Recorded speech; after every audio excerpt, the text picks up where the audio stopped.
Each year, Microsoft Research hosts hundreds of influential speakers from around the world, including leading scientists, renowned experts in technology, book authors, and leading academics, and makes videos of these lectures freely available.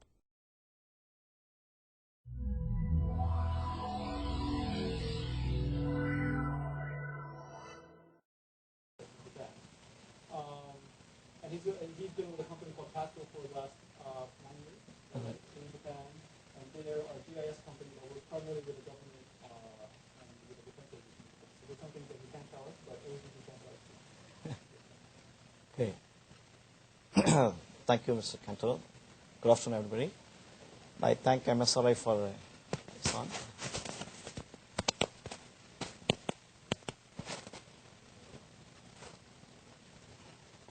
Let's switch it on. It is on. It is on. It is on. Okay.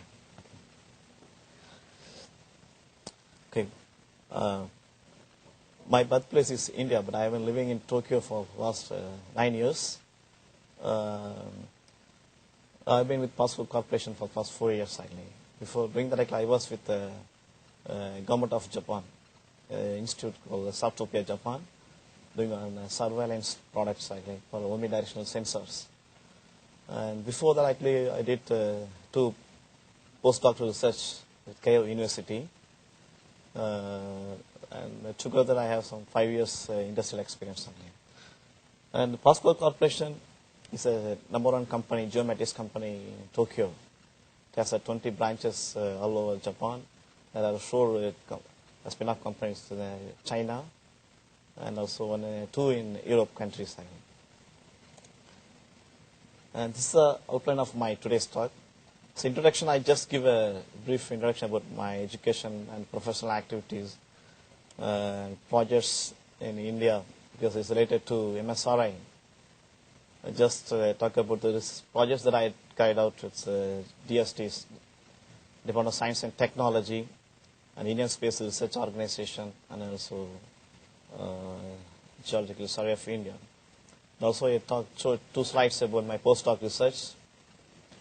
Then I talk about the research projects that I have been doing with the Pascal corporations, mainly on 3D textured building models, making from satellite images and mainly from aerial photographs, and 3-dimensional tree modeling from stereo aerial photographs, and 3-dimensional shape from laser scanner. And also I developed a new algorithm called SEED. It's for extraction of shadows from aerial photographs, high-resolution aerial photographs. And I talk elaborately about the high-level data fusion. That is the main topic today's talk. Then I talk about information system that I developed while I was in Japan. About the BOIS, it's a building object information system involving remote sensing data and omnidirectional sensors. And another is a 4W BIS. This is also related to the building information systems. The 4W stands for who, what, where, when. It's the location system, actually. It's involving omnidirectional sensors and ultra-wideband sensors, actually. I think this ultra-wideband is not in use in the US. It's banned in US. But in UK, now they're using, actually. In Japan also, they're trying to use it for mostly for automatic parking system of cars. When you switch on the system, actually, automatically that will be parked. The car will be parked automatically. You don't need to worry about that. However, the space. And the next is the software system that I've been developing. Actually, it's called PPM, Pascal Processor and Modeler. It's a new geometric software. Actually, you can do all kinds of modeling thing.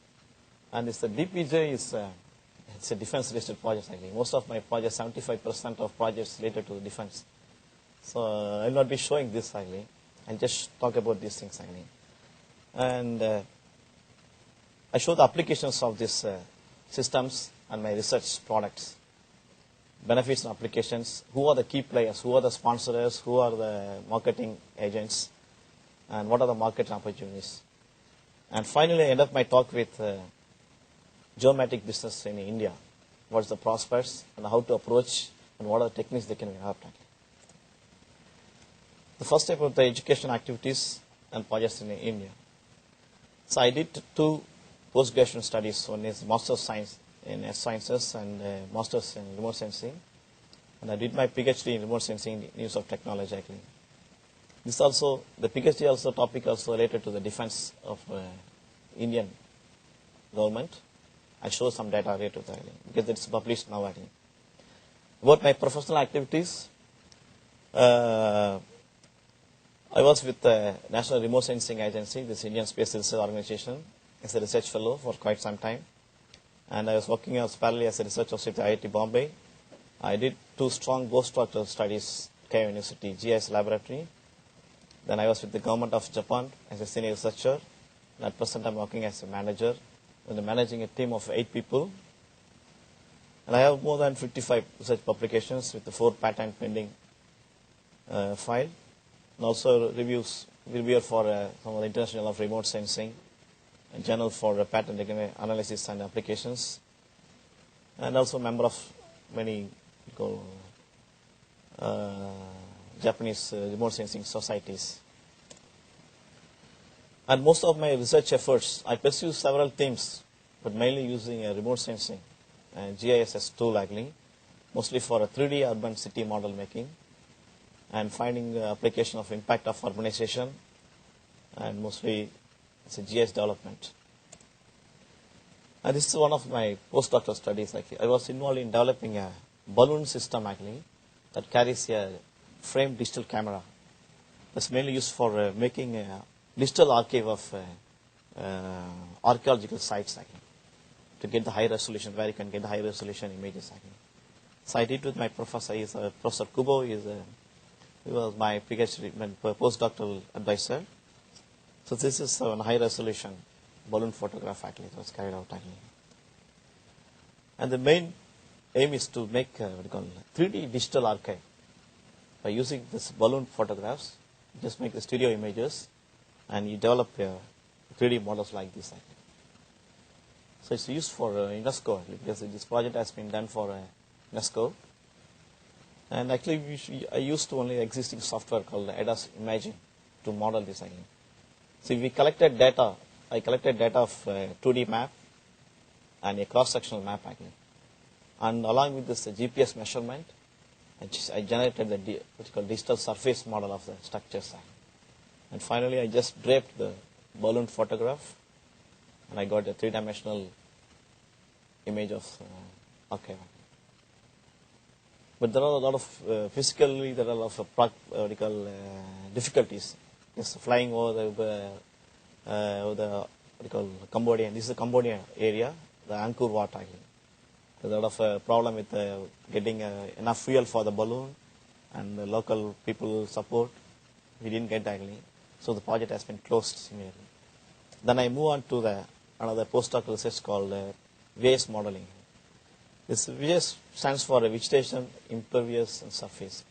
For example, in city area, you have only 3 surfaces, general surface. One is vegetation, a tree or a lawn area, and impervious means building, metal roads. The soil or open land, pedestrian cross like this. So how to model this actually? Just by using satellite images. So I used 2 temporal data. This one in 1988 is the Bangkok area, Landsat TM of Bangkok. It's 1994 Bangkok area. You can see this is the gray level. It's more here actually. It shows that it's an urban area actually. I did some classification and extract the 5 classes of urban area. And this is the change directed map actually. Once you have the change directed map actually, you can easily model. You put all the pixels related to the what we call CBD, high dense residential areas, and medium sizing. When you plot it along a section, 3 sections, W, the east west, section A and section B, section C actually. We got some plot like this actually. This arrow shows that, for example, this is the what you call 1988. This category 5. 5 is a low dense area. 1994 it's moved to the high dense area. This is how we model the urban sprawl by using a satellite images only. So this research is from a basic research for Department of Geography in San Diego University. So this is based on this research, the San Diego University Geography Department, they are using another model, and they are doing some research on this. And this paper has been published in International Remote Sensing, and also is referred many times in IEEE Transactional and Geosciences and Remote Sensing. Regarding the previous work in India, I associate with many projects sponsored by Department of Science and Technology and the Indian Space Research Organization and Indian Space Research Organizations. These are very old projects before I moved to Tokyo. I just show you only a synthetic aperture radar data analysis actually. So Government of India, the first time is procured the star sensors, synthetic aperture radar sensor from Intermap company, and they flew over some part of Andaman Nicobar Island and some part of mainland. Because the problem with this Andaman Nicobar Island, there is a persistent land cover and a cloud cover actually. By using the remote sensing data actually, you cannot do any mapping actually. These areas are inaccessible actually. Even ordinary citizens cannot go actually. There's a very hostile tribal area and also a lot of wild animals actually. So just we used the Intermap star sensor, and we got this airborne synthetic aperture. The micro sensor actually is, the data is entirely different actually, because it takes a backscattering of microwave in X band, and it's mapped into the image actually. And by using this actually, I did a lot of I interpreted new structures, geological structures actually in this area actually. Then I also visited those places actually. It was a very hostile place. It takes more than 2 days by ship actually to the mainland. The next about the research projects that I have been doing with the POSCO Corporation. So most of my GIS projects objectives are actually, you make a new geometric sensors. You just look for the new geometric sensors, for example, high resolution sensors of different wavelength, from the panchromatic, RGB, infrared, thermal infrared, and even microwave. You look for the new sensors and generate the new data of Earth, and also make the new image processing and the computation tools. Make a new information or update the old one and put them in a map and give them a location, XYZ, that make a complete geography image system. This is the ultimate aim of any geomatics company cycle. The main thing is how to look for the geomatics, new geometric sensors cycling, and what are the new sensors. And these are the latest sensors, airborne sensors available with us. The latest one is Ultra Decam. It's supplied by Vexel company. It gives even a 3 centimeter resolution of image. When you fly down above, for example, more than 300 to 800 meter above the ground level, you can see a person. You can get images. That image show you a person what is carrying in this line. I can show you some of the sample images. And also hyperspectral sensors. They have more than 768 bands. They're useful mainly for biomass estimation, even for any kind of military applications. And also the new multi-line sensor called ADS-40. It's like a GS system again. And also LiDAR sensors. It's like scanning. We have been used like a scanner scanning a paper actually. It scans the Earth, and you get the direct 3D points of the Earth's surface. Then the latest one is a thermal infrared that gives you a ground resolution of 1 meter, but the thermal resolution is 0.1 degree centigrade. So by using all this sensor and data, what we do actually, before that I can show you some examples. This is the forward image, northern image, and backward image of ADS-40 image. So by using the sensor, actually you will get a RGB and also panchromatic at a resolution of 20 centimeter and 10 centimeter resolution. So when you have this off northern, forward, backward, actually, you will get the facade texture of buildings. This is one of the. I don't know much about these sensors.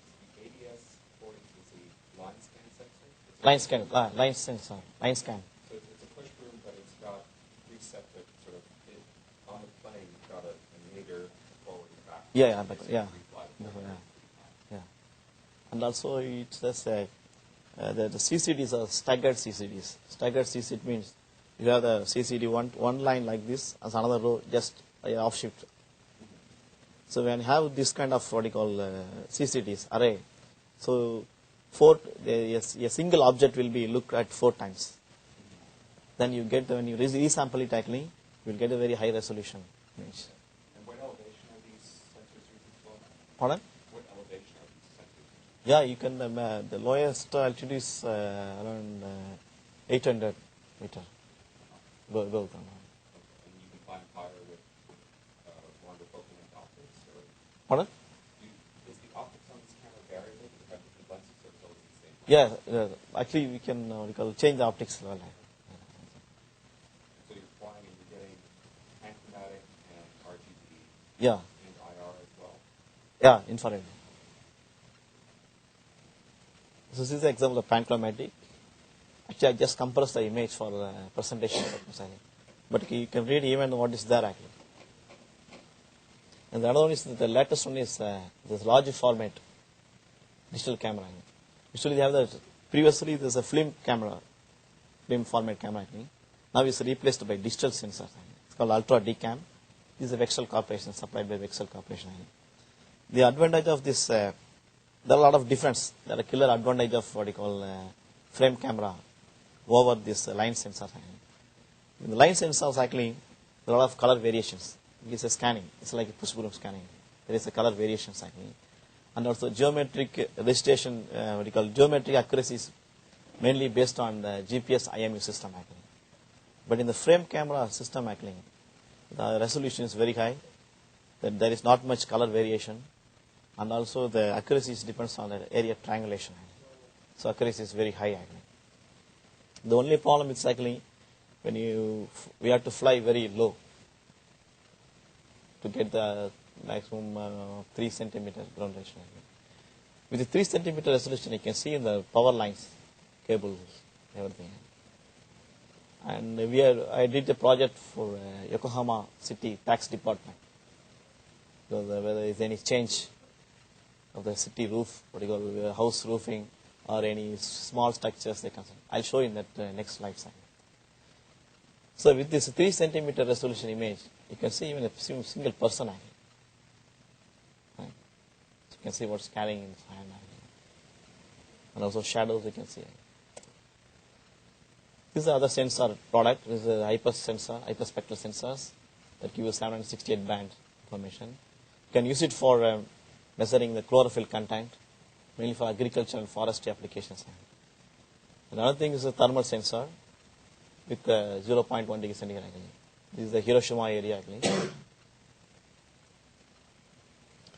And by using all this data, what I do actually, I just integrate the texture information, laser information, and also CAD models. And I'll make a 3D city model like this. This is the basic data for any 3D model. I just scan the earth by using a laser scanner. They make a CAD model and just trace the texture actually. This is the basic what you call first product actually. And if some people wanted actually, we directly give the raw DSM.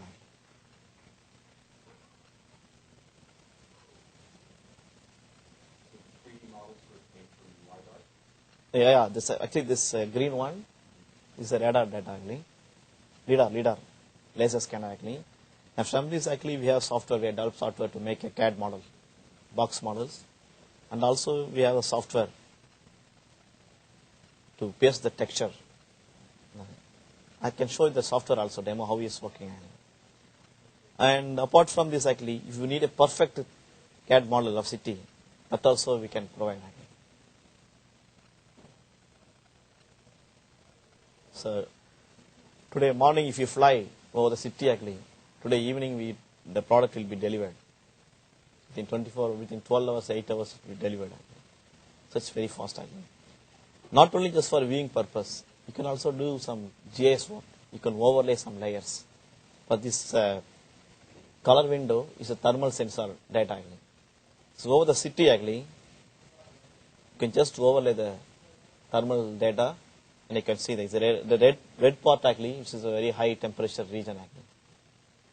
For example, the road, some buildings are very hot. So that way also you can visualize. For example, if you capture any city which is of a strategically important, if you have the thermal information data, you just overlay it actually, you can see whether is there any what you call military based is there like that.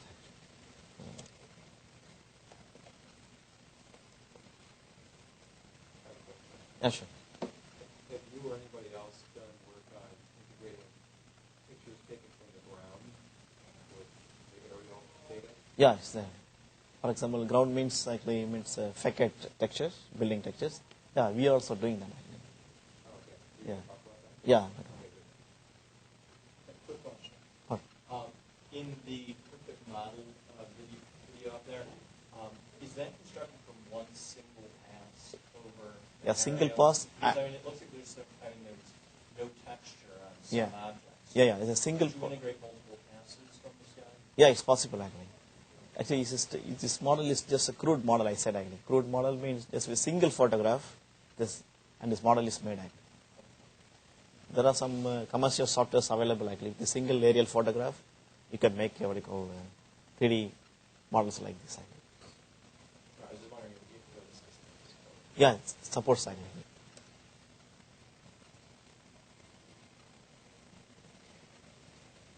And what the useful for this model cycling? So you can have a car navigation systems. So you asked about integrating aerial images and what you call roadside images.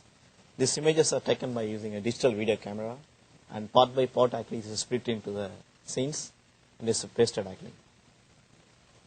So did you have a GPS sensor on the ground camera? Yeah, there's a real system called a real system. It's another division actually.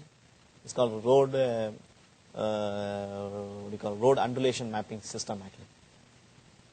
It's the POSCO Corporation is another division actually. They have this system actually. The sensors what they are using actually is omnidirectional sensors and digital sensors actually. Digital camera, video camera actually. And not only the city, and also you can have a 3D model of villages, rural areas. You can see the water, whether the water is flowing in the river, or you can go fly over near the paddy field. I can see the growth of paddy fields or any disease there actually like this. So that way also the 3D model is useful actually. And I can show this no problem, even for flight simulation studies. You can also useful for this actually. And also is a target positioning actually. It's called the VOD, vertical, is a example for military applications. So how fast we can reach the particular spot from the helipad or airbase. So that kind of simulation, for that kind of simulation studies also, these 3D models can be useful actually. And now I show you, this is the helipad actually.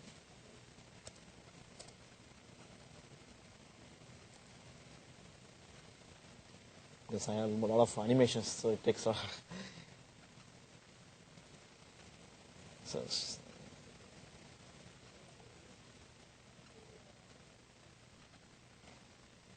skip this.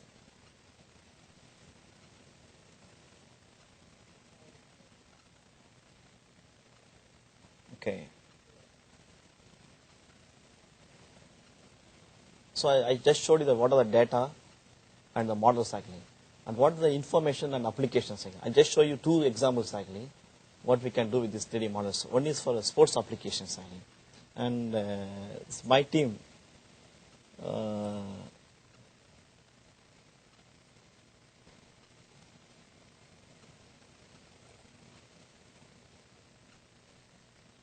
We did a project for Sports Authority to make a simulation study of a triathlon, the tri-sports cycling. One is swimming, bike, and running race cycling. This is a Tokyo Bay Area. By using these 3D models, you can simulate the you can find the route of the sports event, and also the flying locations from where what is the flying path of a helicopter. This cycling for 40 kilometers, and the next.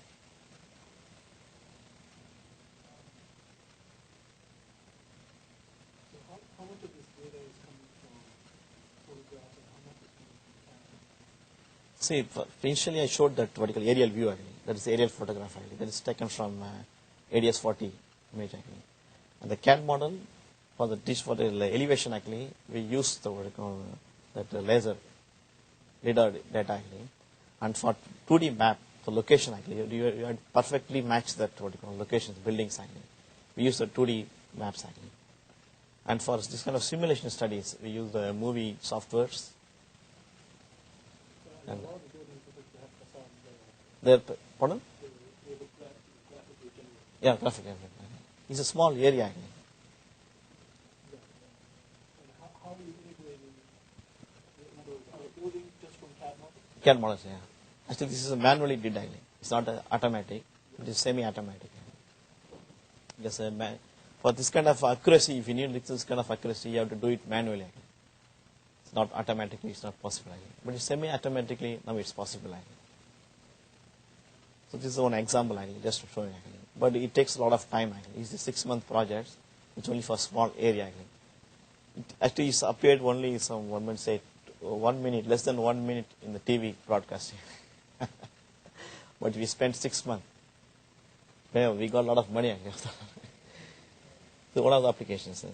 There's another application actually. You can have what we call digital archive of earthquake, the disaster information actually. So this is actually disaster recovery.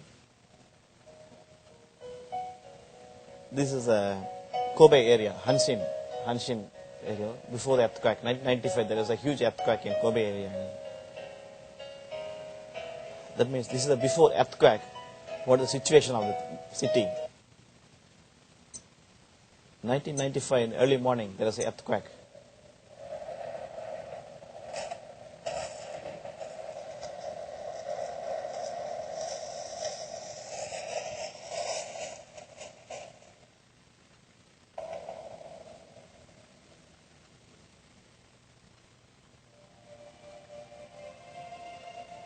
This is actually our product management example. Actually.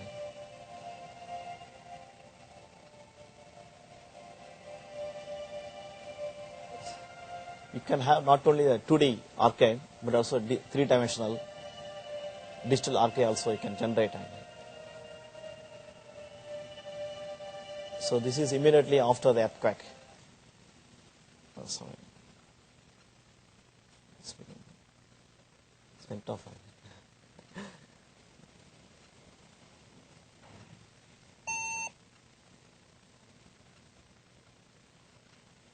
Because it needs a lot of memory.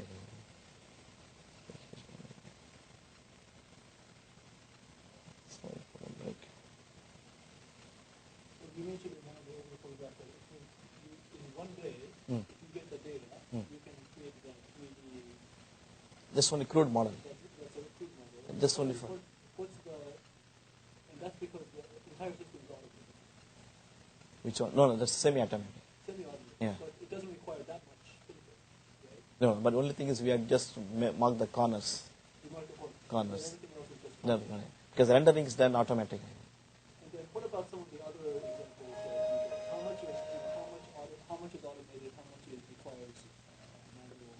Like what parts require manual? See, the final product when you make it actually, for example, you want a perfect texture. That takes a lot of time. Actually. Because the fitting in the vertical, you want lamp, signals, the small structures, infrastructures actually, that take a lot of time actually. But you want just for visualization only the 3D model. It takes very. But now there are some latest softwares available. You can use satellite. From satellite you can make 3D models. Yes, sir.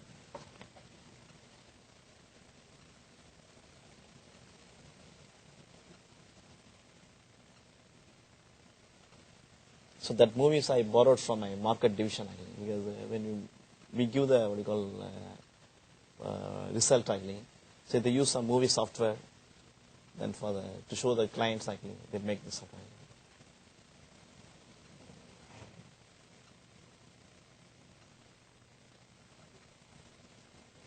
Sorry for the break. Because, this is not a stable PC actually. Well, sorry for the crash. Yeah, this I don't know.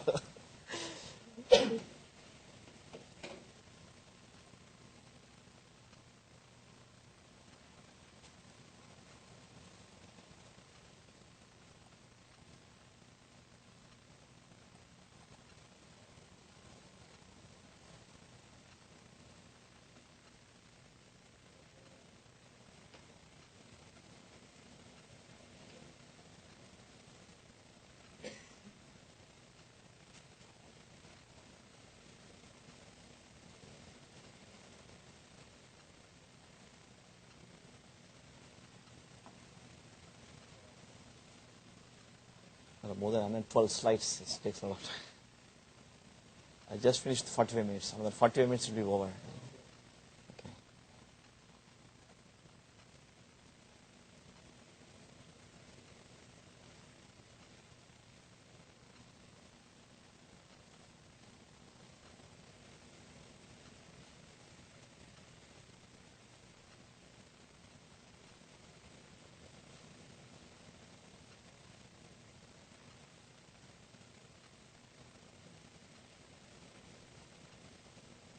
I have a question for you. Sure.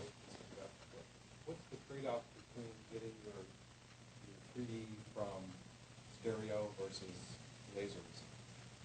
See, the laser means that what you get that is direct 3D measurement. That's more accurate than the stereo image. Because when you have the stereo images, actually, there are a lot of problems. For example, shadow. Shadow gives a lot of problems for when you make the what you call when you make the 3D measurements. Actually.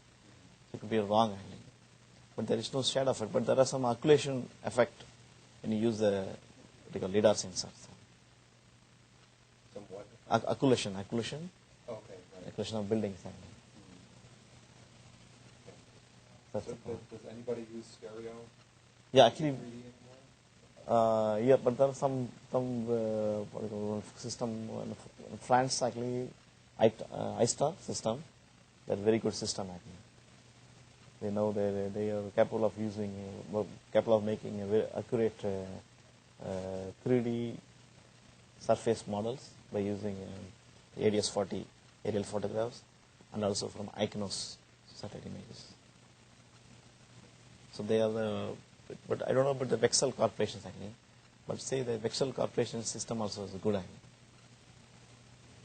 But I have not seen the product actually, result actually. But we have been using 3D model, 3D data of iStar corporation, the French system. Yeah, we can.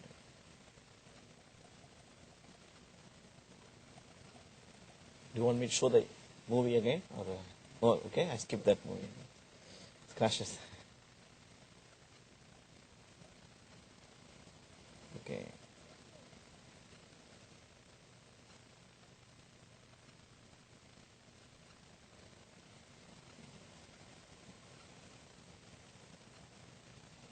So my time will not do alone all the research actually. So we share some of the research, thoughts, thinking with other people, and mostly with Chinese universities actually. Because for us actually, China is very accessible, easily accessible, and very nearby actually. And we want also Chinese market. We want to capture the huge market of China actually. So that's why to spread our business in China. We started having contacts with Chinese people, universities, professors actually. That's called Camphor actually, the University of California at Berkeley. And this professor also is head of the director and head of the Camphor center also is a Chinese professor called Pen Kong. Yeah, Pen Kong. So he helps us to do what I call kind of sensor modeling and thermal sensor, mainly on thermal sensor modeling actually, and vegetation, forestry cover product making, and there's a texture mapping and automatic 3D. Now we are working on automatic 3D modeling using a single photograph. So for that actually we tied up with the Center of Information Network Technologies, Beijing University, and for the laser scanner related research actually we also given some project to the S Sciences System International Institute at Nanjing, and the SDR is our coding company actually. Whatever the algorithm we make, whatever the system we make actually, we give them to the SDR, the super dimensional actually. It's a small company. Say the 48 people are working actually. All the coding is done in China. So I have a lot of projects with SDR. So all my projects, coding, everything is done in China. And POSCO operation is the geometric division. And next is 3D texture building. I just shows how we make the 3D texture model from single image. And the aim is to make a rapid but semi-automatic. There is no emphasis on high accuracies. I am least bothered about the high accuracies. Just only visualize the 3D model of the city. So for this actually, for example, from this half-an-hour image, so you make a CAD model and just have a new look. So this is the aim actually. So for example, when you have look at the Google map, they say it's a 3D. They can you can say visualize a 3D, but it's not a 3D actually. It's not a 3D image. Just that what do you call the satellite is looking in off. What do you call the slide? The look angle is different actually. They project that as a 3D image actually. But actually, when you have first generate the CAD model, then paste the texture actually, and have the new look. That is the 3D model actually. So there are two ways to what you call make this actually. One is actually you have the half-an-hour image, make a CAD, just paste the texture at least. Another is you have the new what you call new image. If you have already the old CAD data actually, of the image of the location actually, you just compare this what you call edges with the old CAD data and just paste that cycle. This is the two methods actually. This is the flow of the method. You have this 2D image. Let's project those edges, extract the wireframe model, and make the recover that model, and just set the new 3D actually. So this is the flow of the system actually. But here I have a set, not the single edges, but you have a set of models, already defined models. Cylindrical, vertical, and gable roof structures, domal structures like this. So this is the what you call output of some of the textures that we extracted. So this is the ADS image. This is the Tokyo metropolitan building area. You can have the roof structure, the wall structure. The texture is very clear because the resolution is 20 centimeters as well. This is another view actually. So also texture the same building. So when you integrate all things, you will get a perfect model. And also the metric quality is not very high, but it's appreciable. For example, I tested with the 3 buildings in X direction, Y directions, and also I also compared the what you call height of the model with the already existing what you call LiDAR information actually. And if you see this actually from the study building actually, the building 1 actually there is only some 3 meter difference actually. X direction, Y direction like this. And this is the model how it looks like. So how do you build the models? They're not pre-existing. You just have a single photograph. How do you build a 3D model? So actually this is made from a single photograph only, and for texture of the other side actually, we mirror the texture actually. How do you get the 3D model? It means actually there are one is actually using rational function models. We use the rational function models. One is the rigid and the general model. For example, satellites, they have the rigid functional models. Sensor is called sensor orientations. What I'm asking is when you have, you go back to the slides, you showed a workflow which shows an image and then a wireframe shows up. So go back to those slides.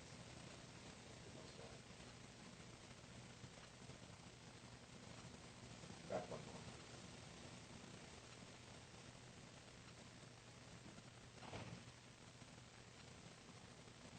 Okay, so the top row there, A, Okay. says that you go from an image to a wireframe model. How does Yeah. that happen? Actually, we extract the edge of these images, Okay. edge of the buildings actually. Right. Then you perfect the edges, make the what you call half lines, vectorize that actually. You vectorize those edges Right. and you make the parallelogram. But how do you know what the height of the building is? Actually, for the height of the building, actually you have the what you call if this length of this edge actually. Okay. Okay. Then actually we use what you call for the software has its what you call own rational function model actually. So when you what you call put the cursor on the particular window actually, it's a 3D space actually. So the bottom actually that the floor first we define the floor actually. So that is the ground level, and whatever point from that actually we are making actually we are rising actually. Right. That's the height of the floor. So you have to always be able to see the ground floor, the ground, where the The building ground is point side, on the yeah, ground. yeah. And you have to have a reasonably accurate elevation model. Well, Yeah. okay. Because I So- was worried that sometimes from these images you might only see the roof and you might not see the ground. Sometimes you just see the roof. Yeah. If you're right over a building, you'll see the roof and you won't see any of the four sides. What's that actually? So for that actually we have to use another what we call plan map, Uh-huh. 2D plan. But it means already existing plan. Okay, so 3D you maps. are using, you're not just using the image, but you're also going to the database of buildings and things like that Yeah, that yeah. the city has or something like that. I didn't get that. What is the plan map? Where's it Plan, plan is actually the 2D map, already like the road map like this like plan. Yeah. And that has building elevation? Yeah, yeah. Okay.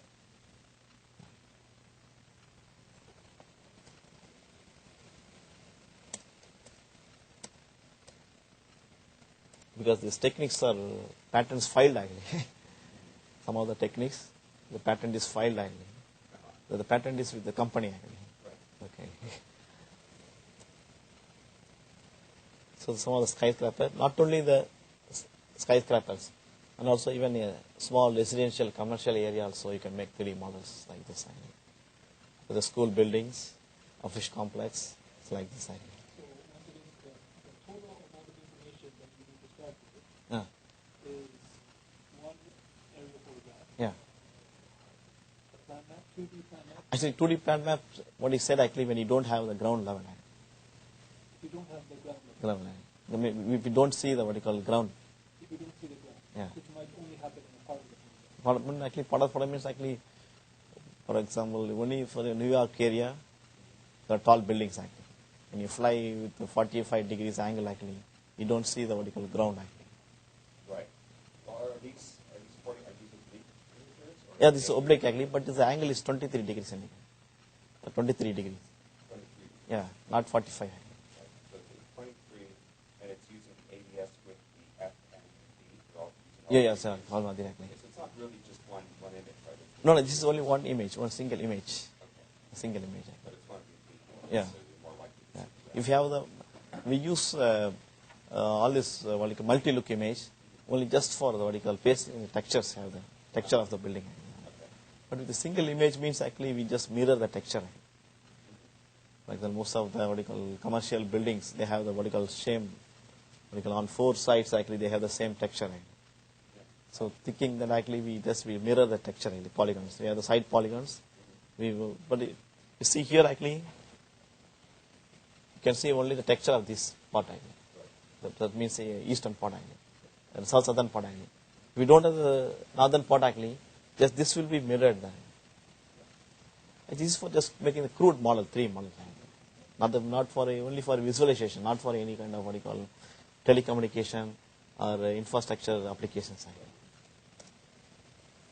And next is a 3D tree model. Actually, the purpose of this making 3D tree actually for forest biomass estimation. So we have this what we call a system called socket set photogrammetry system.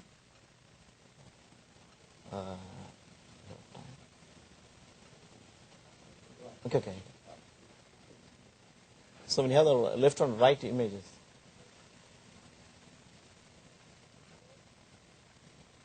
So by the way, you should probably aim to stop about 15, 20 minutes.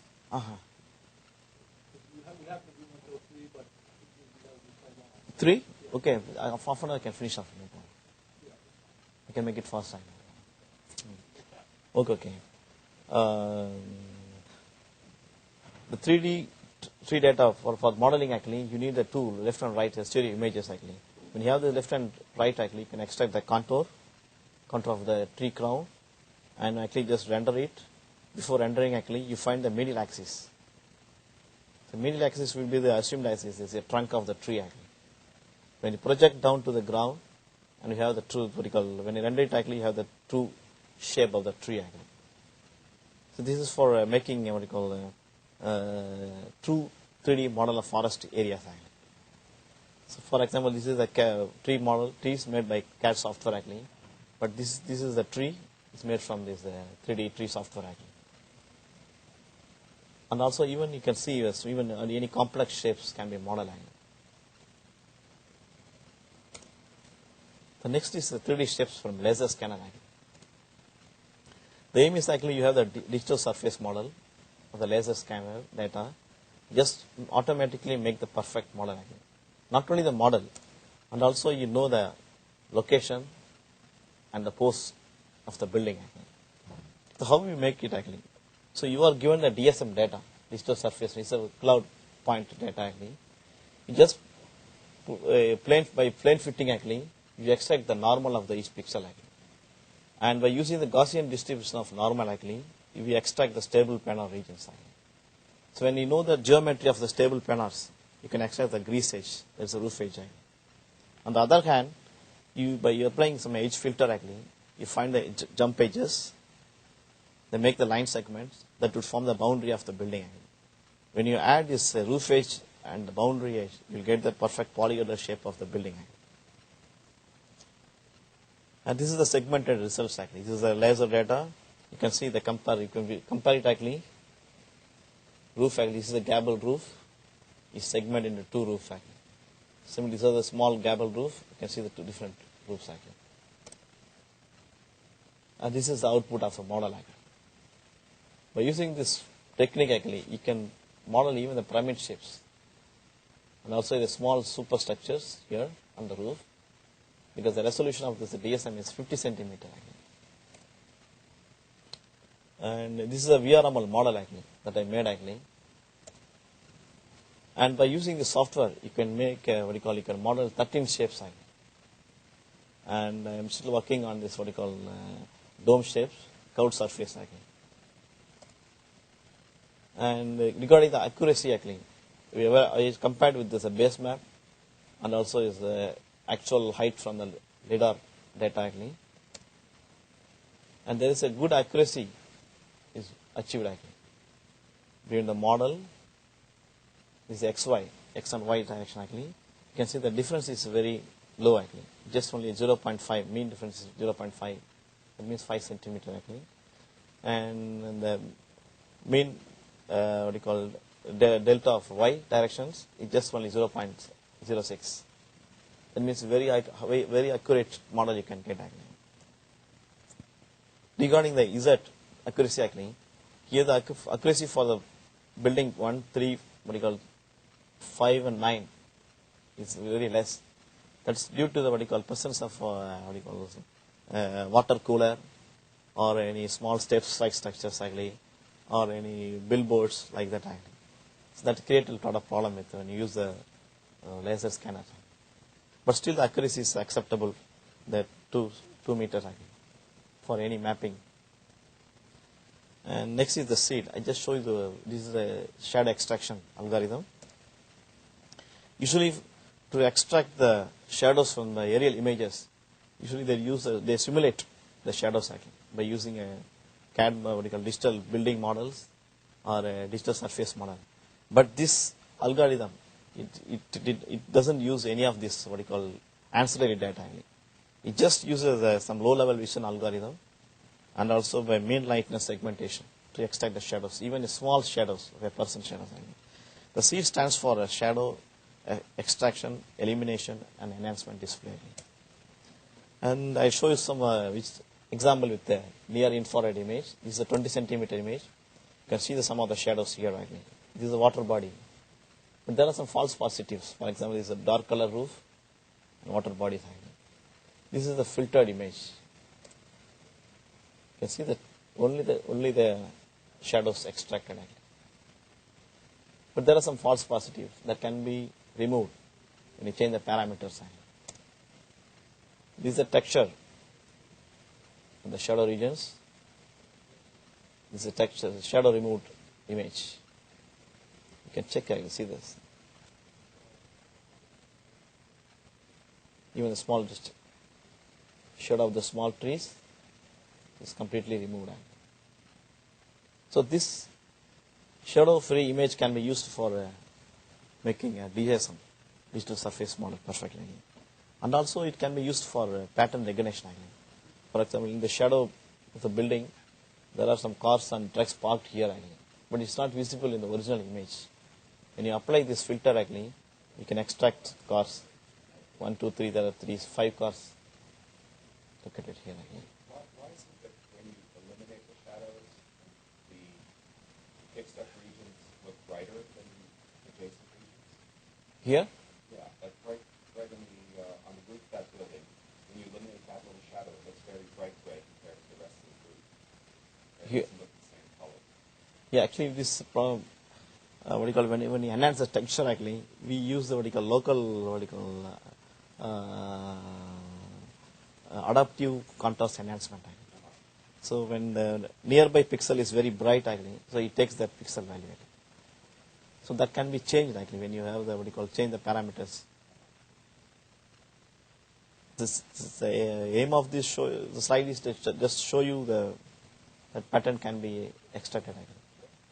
The shadow. It's not only the black and white image, and also you can use it for even the color image, color infrared images. You can just look at the shadow in front of the car. This is the filtered. See, the shadow is extracted here. The shadow regions, shadow texture. See, but here everything looks green because the surrounding the buildings there are a lot of trees. That's why all the shadow regions looks very green. This is a 20 centimeter image. This is a 3 centimeter. This is some location in Austria. It's a church. You can see a shadow of the persons walking here. Filtered, and see this shadow is extracted. And this is I know this you're familiar with this place. It's a Microsoft campus, Redmond. It's a digital globe image I took from Google, but I given the copyright also. So there's a this spot is a shadow region. This spot shadow. Yeah, Redmond. Yeah, the shadow regions. So you can see even the small trees shadows. It's extracted again.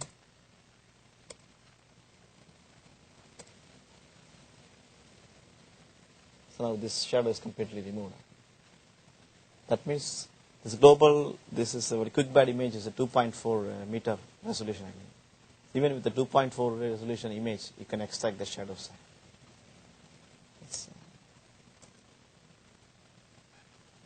The next is the high level resolution, what you call high level data fusion. I just finished. See, when you have different disparate data, you can fuse. You can develop any algorithm, you can fuse. But there should be some what you call aim. Why we use all the data. Now the ultimate aim is for all the data fusion is actually change reduction actually. For any kind of what you call field you take actually, and for agriculture field, forestry, or surveillance, even military application. The main application is change reduction actually. They want to know the changes that happen for a long time actually, a short period actually. So by using this all these high resolution images, radius 40, laser, thermal, I want to develop a new fusion system actually that will be useful for change reduction analysis actually. See, the objective is to fuse information from digital surface model, thermal images, hyperspectral, and RGB images actually. The algorithm I used is Bayesian statistics actually, involving weights of evidence model actually. So this weights of evidence modeling is previously used for, initially used for medical imaging, and later used for mineral explorations. So I'm trying to borrow those techniques from this field to this geomatics field. So fusion can be performed at 3 levels. One is the low level fusion, it's a pixel level, then the feature level, and decision level. So this my part is as a high level fusion, that is a decision level actually. For low level fusion actually, it just register only the pixel geometrically, by pixel register is enough. For example, you have this digital surface model, texture. Just drape it and view it actually. This is one level actually. So another level actually, you segment that one data, you segment another data, you just overlay it actually. For segmentation and overlaying, you can use it for edges, corners, lines, a texture pattern actually. You are just using for you are merging all this, fusing all the segmented data. But the level 3 actually is called the level 3 is called decision fusion actually. The decision comes from several helpers actually. Because when you fuse that one pixel to another pixel, you have to make some decision actually, whether the pixel can be fused with this pixel or whether this pixel can be used for this pixel actually. So this is very difficult problem actually. And the techniques, available techniques actually, fuzzy set and weights of voting method. These are some of the methods available under this high level fusion actually. This is one example for the high level fusion. So here actually I try to use the radius 40 image, thermal image, and hyperspectral image. Yes, and also use the previously existing change director maps. The methodology I followed actually, the first means acquire the data, all the data, and do the data processing, then image registration, segmentation, and make a database. To fuse actually, you have to identify the control parameters. The control parameters identification is based on the probability framework actually. That means the fusion is done at binary level. You have different data actually, but I want to do it fusion only in binary level. For this I use the concept of prior probability and posterior probability actually. That means it's the base theorem actually I used actually. Prior probability actually, I just explained the small graphics actually. Consider this is what you call a mineral occurrence map actually. This is the total area, but you have only in some part, only the 200 cells only has the minerals actually. But by using this, without any information, you can calculate the probability of this place, whether the mineral can be occur is there or not again. That means it's the prior probability again.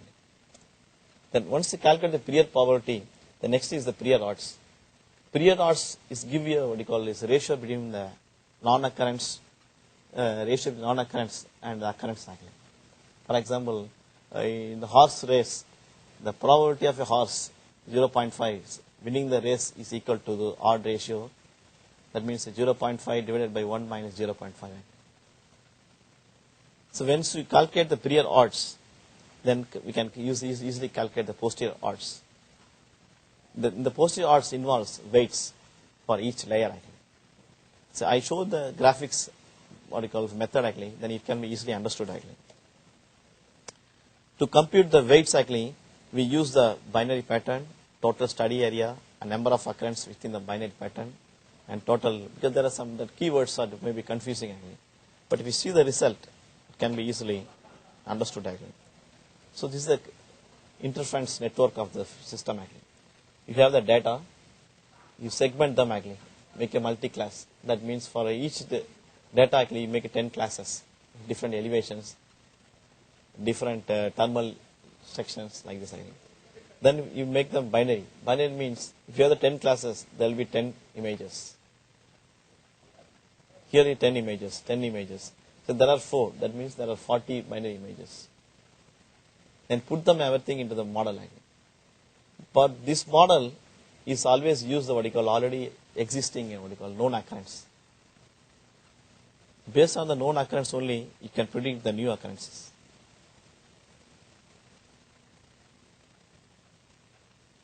Then you can follow it up. So without this known occurrence, it's difficult to find the new one actually. So once you have put in the model actually, it will finally from the 40 images, it will generate the relevant 4 images. Then you form the conditional independence, then you make the unique conditions, then you finally find the postal probability images. So these are the data I used actually. This is 2003 and 2002 actually. This is a digital surface model, hyperspectral and thermal and the RGB images actually. Now this is the what you call already existing what you call known cells actually. Actually we did for the tax department. But in these places actually there are some changes. There are changes in the building actually. We got this data from the city. So based on this actually, they asked us to find where are the similar changes by fusing all the data. So these are the multi-class image example. For example, the DSM, we have generated 10 classes. Similarly for from hyperspectral, we made 10 classes. This is the TABI classes, thermal images. And from RGB, also we made multi-class images. These are the 2 binary classes. So 40 binary classes. So next is the parameter, that the statistical parameter computation. Based on this known occurrence and the 40 binary map, I estimated the prior probability, then posterior odds, and log of prior odds. The next is the calculation of some weights. Weight means in the particular pattern, one binary pattern, that what you call known occurrence is there or not. If it is there, we give the weight for plus. If it's not there, minus. The difference between W plus and W minus is the contrast. For example, this for a number of changed cells in a class is 54, but the total number of changes is 64. So the probability is 0.038. The next is the W plus, W minus. The difference between W plus and W minus is the contrast. This is for one binary pattern. Similarly, for 40 binary pattern, we estimated the what you call W plus minus. SW is the standard deviation. So these parameters are useful for what you call finally deciding the what you call final pattern that can be fused. So based on the contrast, the system automatically chooses the higher contrast layer. So here in this hyper class, the class 3 has the more contrast value. So that means in the particular class there are a lot of change. Similarly, the DSM layer, in the particular class there are a lot of change. In the thermal images, in the particular binary class there are a lot of change. Similarly, the RGB class. So these are the final 4 patterns the system has chosen. This is the values, W plus, W minus values. And then next is the unique conditions. When you merge the 4 layers actually, at each pixel, at one pixel location, whether all the layers are available or not. That's the unique conditions actually. Then based on the unique conditions, you can estimate the positive probability. So this is the positive probability table, and this is the final image, fused image.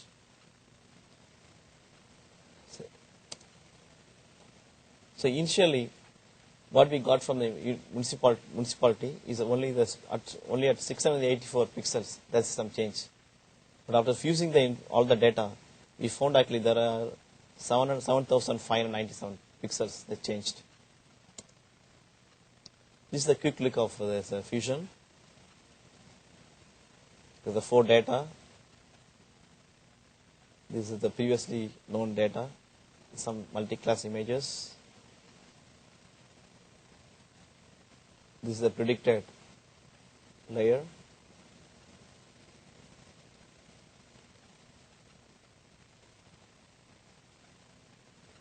This is the location of a newly found layer, newly found location site. This is this is 2002, this is 2003, some changes again. And we found actually 13 places there are some drastic changes. The system has picked up, for example, industrial area. In 2002, that there is not much change, but there is a change. So this guy has built up a new, what you call, pillar here actually. Similarly here actually, you can see this map actually. See there's a change. So here actually, it's a newly constructed area. Similarly here, it's open land, but now there's a lot of buildings constructed. Similarly, there's a small change of structure again, shape. Even color also. This guy has changed the color of the newly painted again. So that also is picked up. Not only, well, yeah. So this is the result. The yellow means actually the probability is very high. The red is the more high. Green is a low probability.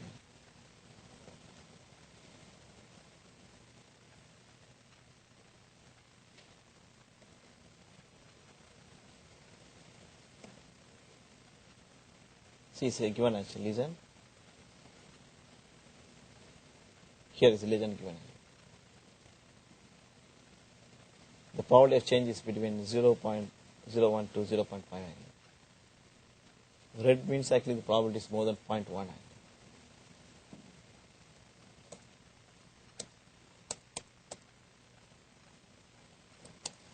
See, not only the roof structures, but also even a small car. For example, 2002, this guy has the 2 cars parked here actually, but it's not available here. So that's picked up. The system has picked up actually. Similarly, here is a small truck. So here it's not there actually. That is visible on the map. That means this can be used, now it's offline actually. But it can be used even for real-time change direction. Because the measure of system is actually is very easy to interpret, it's simple to program actually. Because the codes are written in, the main engine is written in Fortran 74 or 77. And the fusion is done automatically, everything is done automatically. You just give the data input, and automatically show you the places changes. And any number of indicator pattern means that 40 binary patterns or 50 binary patterns that can be accounted. It can be used or accommodated as a standalone module with any software. And I just show a few slides about the systems, information systems. The BOIS stands for Building Object Information. It uses what you call, it's kind of multimedia GIS. You can have remote sensing data, any from satellite images, aerial photographs, digital surface models, 3D models, textured models, and also GIS maps. So this is the basic concept of that BOIS. So once you have the small scale information, and you choose the city or choose the building. When you choose the building, when you enter the building, you will get the large scale information. The large scale information is from the omnidirectional sensor side. So this is the user interface of the system. So here I have the outdoor information, indoor information, and satellite images, building layout, airborne, all the information you can get actually. For example, this is inside the building. When you choose the building, any building in the city, the inside you can view actually.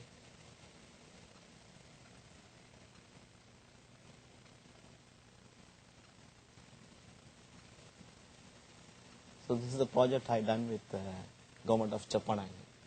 It's for surveillance purpose.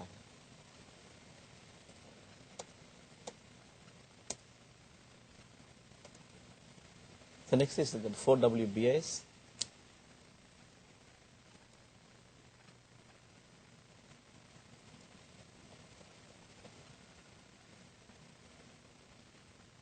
Sorry for this.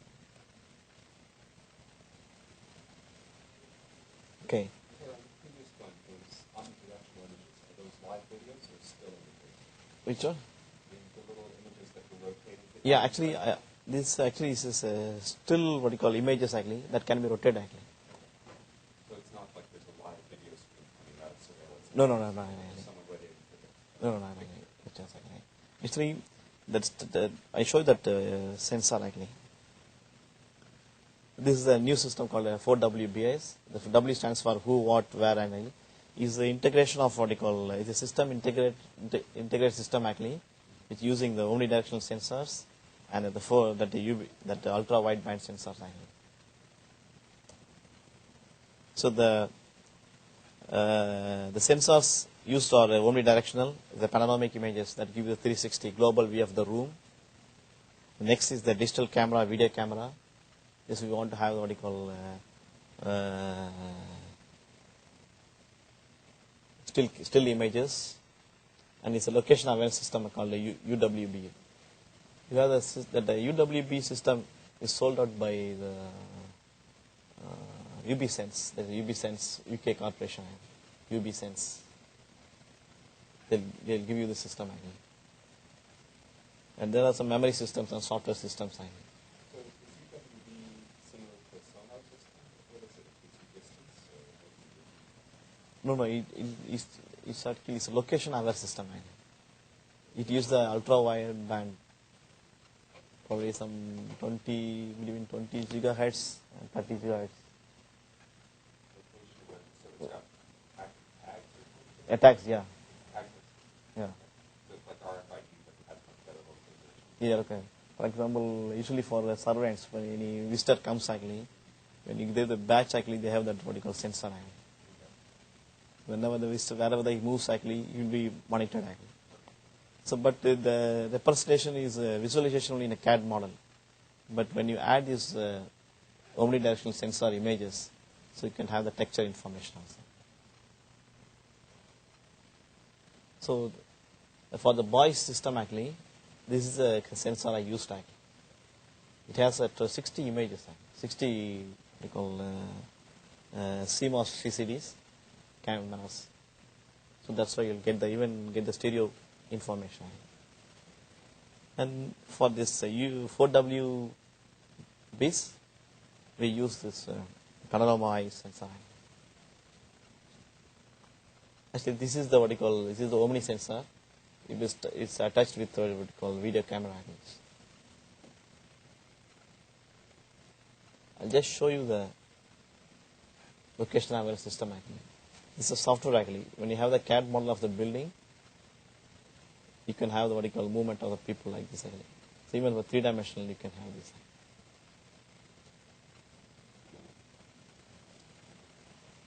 And whatever the system, whatever the what you call research I showed you actually, development of systems, everything. So everything I put it in a software called PASCO, process and model actually. This system actually is mainly for high resolution airborne sensors actually. See, it does the processing. It does all kind of what you call filtering, edge detection, segmentation, and also it does all 3-dimensional modeling. Now I also added the module called Fusion module.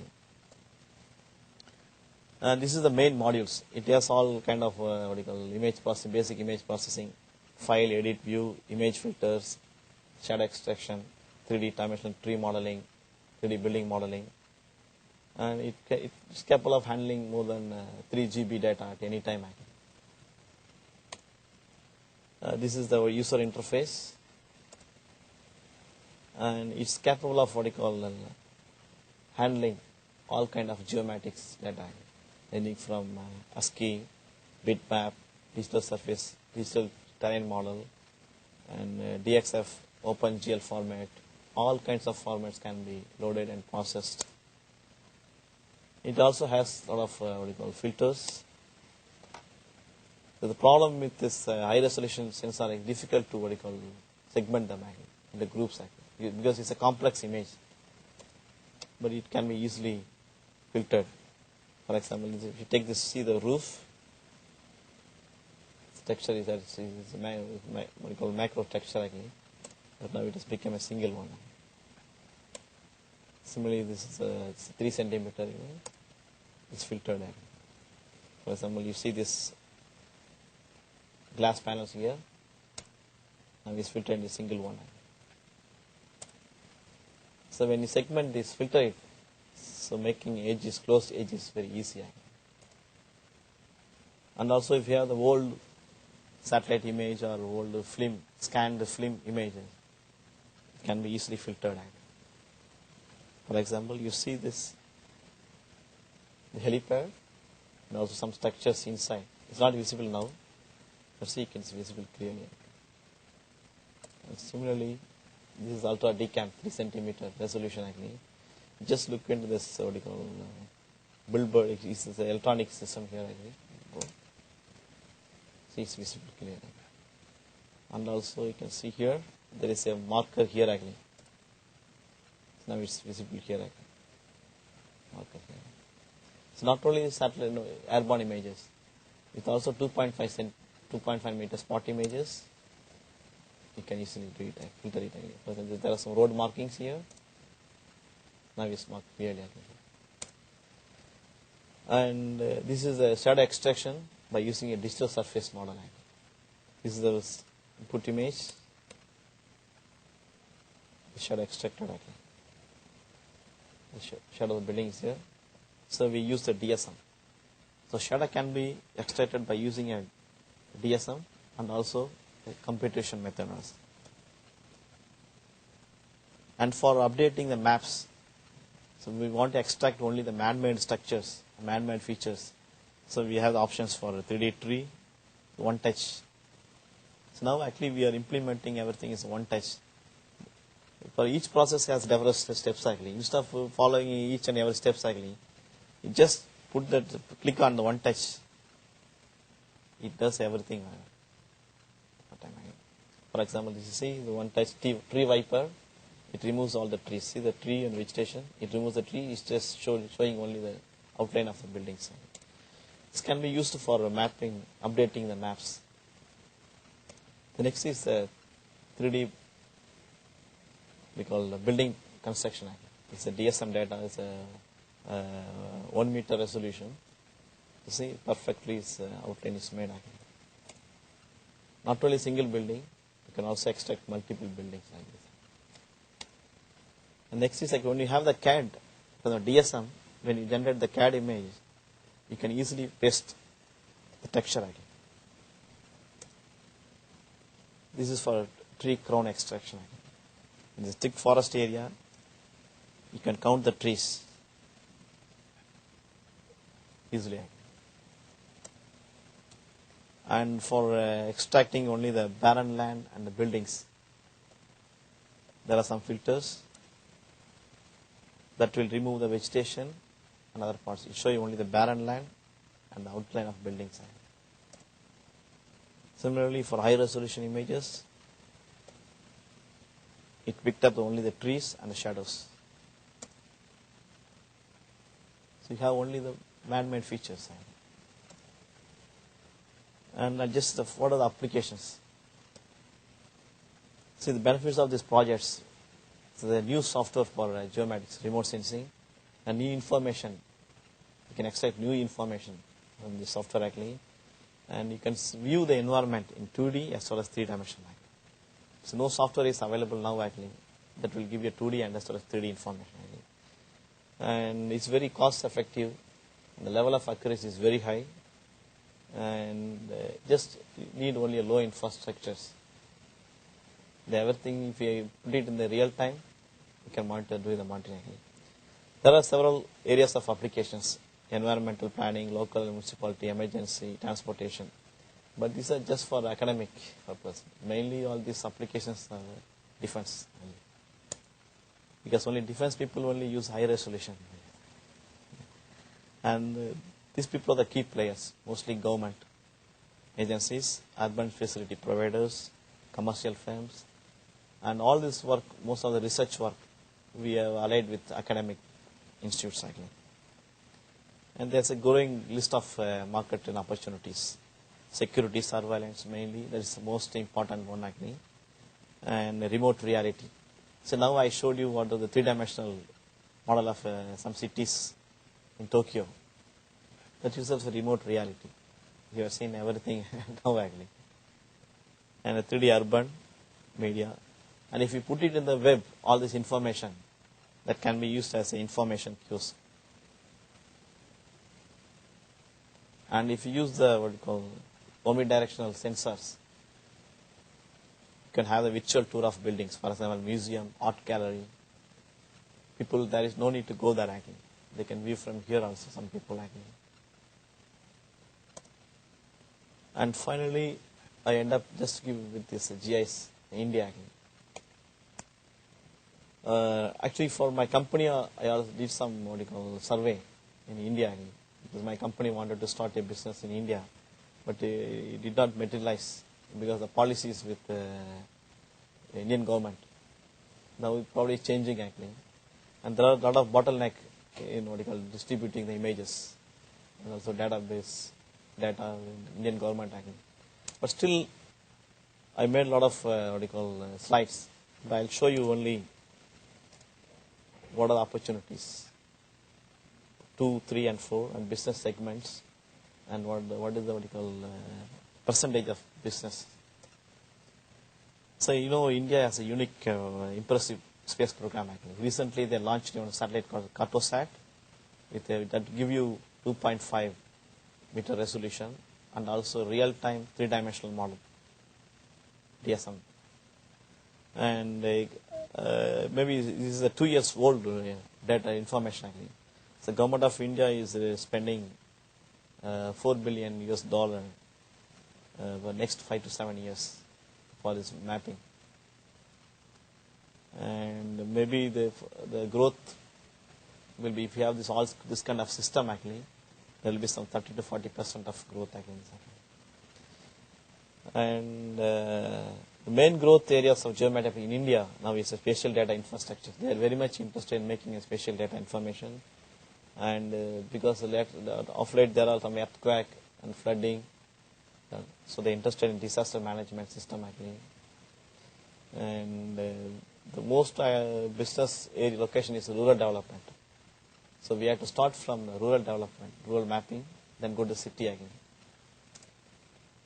And these are the business locations, medical areas, vehicle locations and tracking, and geodemographics. Because each state people, even state head, they don't know what is the population of the state actually. So now they wanted to generate this kind of information actually. And mostly they have a lot of data base, but they don't know how to make it, put it in a proper way actually. And now the catching thing is the disaster management. Now they are very much, the government of India is interested in spending a lot of money only on disaster management. Right? And these are the people to be contacted actually. These are the proper people, right people to be contacted actually. Mostly the public sector, Survey of India, and a National Informatics Center. And these are the business segments actually.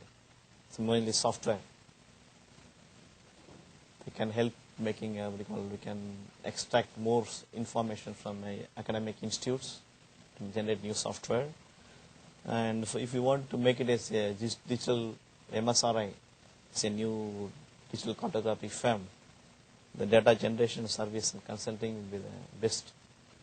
Because already there are some GS companies, but they don't do business in India, but they do business for outside countries.